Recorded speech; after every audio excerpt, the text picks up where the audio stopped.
Hey everybody, it's Caitlin. Welcome back to CoronaChat.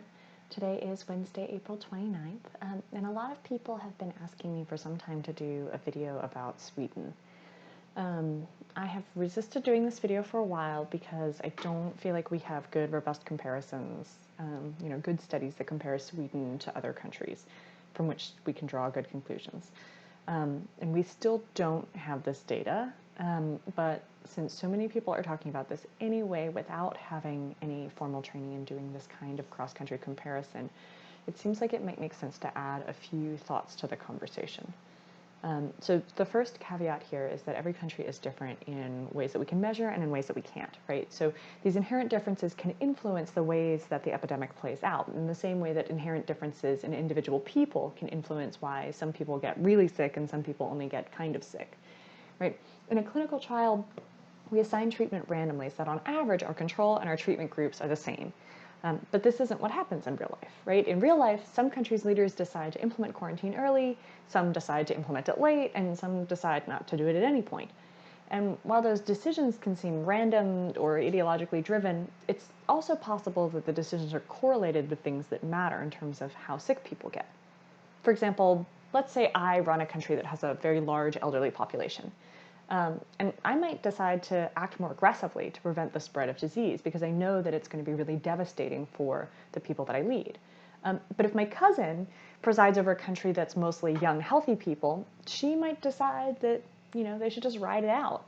And if you look just at the number of deaths, right, between our two countries, you might think that I overreacted because the deaths were so low in my cousin's country, where they just kind of rode things out, right? But this has to do with the fact that her population is less at risk of death than mine, right? And if the pandemic really got going in my country, then I would have had lots of deaths, regardless of what was happening in my cousin's country, right? I'm oversimplifying here, of course, but you get the idea, right? These kinds of other differences start to confound these relationships. That's the term that we would use in public health, is confounding. Now, normally when we do these kinds of comparisons, we try to figure out what these different confounders, what these differences could be, and then we adjust for them in our models, right? But this is very time and labor intensive, and it's hard to get it right.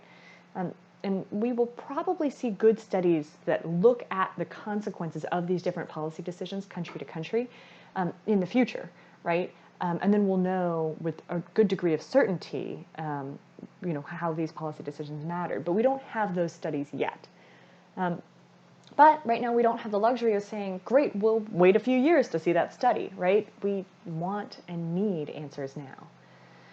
So here are some observations with the caveat that as we get more information, the way that we, including me, make sense of these observations may start to shift, right?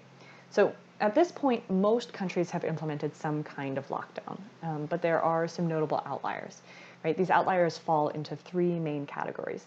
Those who've used short-term quarantine to get transmission under control to slowly reopen, those who've used widespread testing, contact tracing, and selective quarantine, and those who have not shut down at all, relying on something called herd immunity.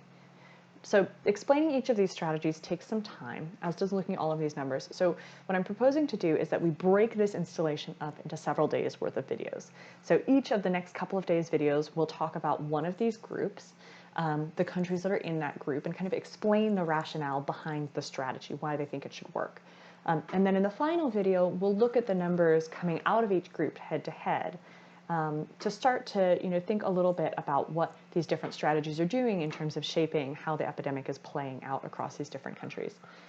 I know it's really, really painful to get information in little dribs and drabs like this, but nobody wants to listen to me talk for 30 minutes straight. And this stuff is fairly complex, so I want to make sure that we have enough time to explain it fully. And so that you've got a chance to kind of sit with it and think about it, so that when you get to look at the actual number comparisons, you're able to think about those critically, draw your own conclusions. So with that, I'm going to wrap up today's video, and we'll start in tomorrow looking at Singapore and South Korea and the strategy of kind of not shutting down, but just using massive testing and contact tracing and very selective quarantine. But until then, remember, we're all in this together. Stay safe, take care of each other, and I'll see y'all tomorrow back here on CoronaChat.